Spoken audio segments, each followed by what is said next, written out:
श्रीमान् वेङ्कटनाथार्य कवितार्किककेसरी वेदान्ताचार्यवर्यो मे सन्निधत्तां सदाकृति प्रतिपस्थानपद्धति श्लोकं 130 आशाप्रसादयितुमम्ब तदा भवत्यां दैवादकाण्डशरदीव समुत्थितायां स्तोकावशेषसलिलाः सहसा बभूवुः साकेतयौवत விலோச்சனவாரிவாஹாஹா. பதபதார்த்தம். ஹே அம்ப, வாராய் தாயாராயிருக்கின்ற பாதுகையே. ததா, ஸ்ரீராமன் காட்டிற்கெழுந்தருளிய சமயத்தில் ஆஷாஹா, ஜனங்களுடைய இஷ்டங்களை பிரசாதயித்தும் பூர்த்தி பண்ணுவதற்கு பவதி நீ தைவாத் அதிருஷ்டவசத்தினால் அகாண்ட அசமயத்தில் வந்த ஷரதீவ சரத்காலம் போல சமுத்திதாயாம் கிளம்பிய போது சகசா உடனே சாகேத அயோத்தியா பட்டணத்தில் இருக்கின்ற யௌவத சிறு பெண் கூட்டங்களுடைய விலோச்சன கண்களாகிற வாரிவாஹாஹா மேகங்கள் ஸ்தோகாவசேஷ கொஞ்சம் மீதி இருக்கின்ற சலிலாகா ஜலத்தையுடையவைகளாக பபூவுகு ஆனதுகள் அப்படின்னு சாய்க்கிறார். அதாவது போன ஸ்லோகத்தில் அந்த யானையோட மதஜலம் வழிஞ்சு பூமி மேலே பட்டு ஒரு அழகான சந்தனப்பூச்சு வந்தது, அவளோட சோகம் தீர்ந்தது, தாபம் தீர்ந்தது மாதிரியான ஸ்லோகம். இப்போ இந்த ஸ்லோகத்தில் இன்னும் சில பேரோட சோகங்கள் தீர்ந்தது அப்படின்னு சொல்கிற ஸ்லோகமாக இந்த ஸ்லோகம் அமைஞ்சிருக்கு. அதாவது என்னென்னா, ராமன் வனவாசம் கிளம்பிட்டார் அப்படின்னு தெரிஞ்ச உடனே அயோத்தியில் இருந்த பெண்கள் மொத்த பேரும் அழ ஆரம்பிச்சுட்டாலாம். ஏன்னா அவளுக்கெல்லாம் அவ்வளோ எல்லா வயசுக்காராளுக்கும் ராமனை தன்னோட கனெக்ட் பண்ணிக்க முடியும். தன்னோட பிராத்தாவா அல்லது தன்னோட பிள்ளையா தன்னுடைய பேரனா அந்த மாதிரி எல்லா வயசுக்காராளுக்கும் கனெக்ட் பண்ணிக்க முடியும். அப்படின்னாலும் அங்கே இருக்கிற சின்ன பெண்கள்லாம் கூட அப்படி துக்கம் தாங்காமல் அழுதுதுங்களாம். அதனால சுவாமி இங்கே என்ன சாய்க்கிறார், அது பார்க்குறதுக்கு எப்படி இருந்ததுன்னா மழைக்காலம் மாதிரி இருந்தது அப்படிங்கிறார். அதாவது அவளோட கண்கள் தான் மேகமாக, அந்த மேகத்திலேருந்து மழை பொழியிற மாதிரி கண்ணீரானது பெருகின்றே இருந்தது. அந்த மேகத்திலேருந்து மழை பொழியும், இவ கண்கள்லேருந்து தண்ணி கொட்டுறது, கண்ணீரானது பெருகிறது. அது பார்க்க எப்படி இருக்குன்னா மழைக்காலமே உருவெடுத்து வந்த மாதிரி இருந்துதான். இது வால்மீகி ராமாயணத்தில் இந்த மாதிரி ஒரு ஸ்லோகம் உண்டு. சுவாமி ஒரு ஸ்லோகம் எழுதுகிறார் அப்படின்னா அதுக்கு கண்டிப்பாக எங்கேருந்தோ ஒரு பிரமாணம் எடுத்து தான் சுவாமி எழுதுகிறார். இது தன்னோட கற்பனை தானே எந்த இஷ்டத்துக்கு எழுதுறது அது மாதிரி இல்லாமல் அதுக்கு ஒரு ரெலவன்சி இருக்கா மாதிரி தான் சுவாமி எல்லா ஸ்லோகமுமே எடுக்கிறார். இது வரைக்கும் நம்ம பார்த்த வரைக்குமே.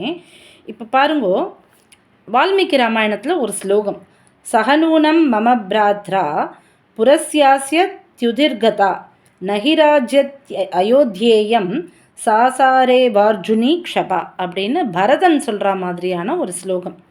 என்னோட அண்ணா கிளம்பி போன உடனே இந்த நாட்டோட சோபை, அதாவது அந்த அழகு கூட போயிடுத்து.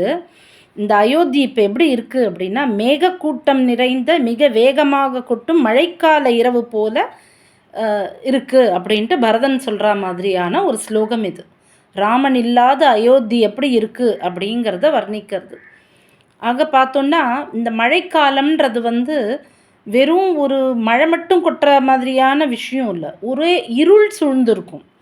ஏன்னா மழைக்காலத்தில் வெளிச்சமே ரொம்ப இருக்காது, இருள் சூழ்ந்து இருக்குது. இப்போ அயோத்தியே இருள் சூழ்ந்து இருக்குது, மழைக்காலத்தில் இருக்கா மாதிரி இருக்குது அப்படின்னு. அப்போது அந்த மழைக்காலத்தை கொஞ்சம் மாற்றி சரத்காலமாக ஆக்கினாலாம் பாதுகை. அதனால தான் இங்கே பதம் பார்த்திங்கன்னா அகாண்ட அசமயத்தில் வந்த சரதீவ சரத்காலம் போல அப்படிங்கிற. ஆக அந்த சரத்காலத்தில் எப்படி இருக்குமா, ஒரு ரொம்ப மழையெல்லாம் கிடையாது, அப்பப்போ ஒரு தூறல் மட்டும் இருக்கும். ஆக இந்த மழைக்காலத்தை சரத்காலமாக மாற்றிட்டா பாதுகை அப்படிங்கிறார். என்ன தூறல் மட்டும் இருக்கும் அப்படின்னா, திடீர்னு வாழ்க்கை ராமன் ஞாபகம் வரும்போது ராமன் இல்லையே அப்படின்னும் போது கண்லேருந்து 2 சொட்டு தண்ணி மட்டும் கண்ணீர் மட்டும் வருமா. ஆக கண்லேருந்து தாரதாரையாக கொட்டி இந்த கண்ணீரை நிறுத்தி இருளில் இருந்த அயோத்தியை வெளிச்சத்துக்கு கொண்டு வெறும் தூறல் மாதிரி. ஏன்னா ராமனோட பிரிவுன்றது எப்படியுமே கண்ணில் ஒரு ஒரு சொட்டு ஜலம் கூட வராமல் இருக்க வாய்ப்பே இல்லையே. அதனால் சரத்காலம் போல் மாற்றினாலாம் பாதுகை. அதனால தான் சுவாமி இந்த ஸ்லோகத்தில் பாதுகைக்கு கொடுக்குற அந்த அட்ஜெக்டிவ் பார்த்திங்கன்னா, ஹே அம்ப வாராய் தாயாராயிருக்கின்ற பாதுகையே. மணி பாதுகைன்னுவர், பதரக்ஷணின்வர், அந்த மாதிரி நிறைய பாதாவணின்னுவர், நிறைய பதம் போடுவர் சுவாமி பாதுகைக்கு. ஆனால் இந்த ஸ்லோகத்தில் என்ன எடுத்திருக்கார் பாருங்க, தாயாராயிருக்கின்ற பாதுகையே அம்ப அப்படிங்கிற. ஏன்னா ஒரு அம்மாவுக்கு தான் தன் குழந்தையோட கஷ்டத்தை நீக்கணுன்ற பதபதப்பு உடனே ஏற்படும். இந்த குழந்தைகள்லாம் அழறது தாங்கலையாம் பாதுகைக்கு. அதனால் அவள் திருப்பி அயோத்திக்கு வந்தாலாம். அதை பார்க்க எப்படி இருக்குது அப்படின்னா, சரத்காலம் மாதிரியாக, அதாவது மழை காலமாக இருந்ததை மாற்றி சரத்காலம் மாதிரியாக பாதுகை இங்கே சேர்ந்துருக்கா. ஆக கண்லேருந்து தாரதாரையாக கொட்டின மழையானது போய் சின்ன தூரல் அளவுக்கு, ராமன் நினைக்கும் போது கண்லேருந்து 2 தூரல் வர அளவுக்கு தான் இப்போ அவளோட நிலைமை இருக்குது, வெளிச்சம் வந்துருத்தோ அப்படின்னு சொல்கிற ஸ்லோகமாக சாய்ச்சிருக்க.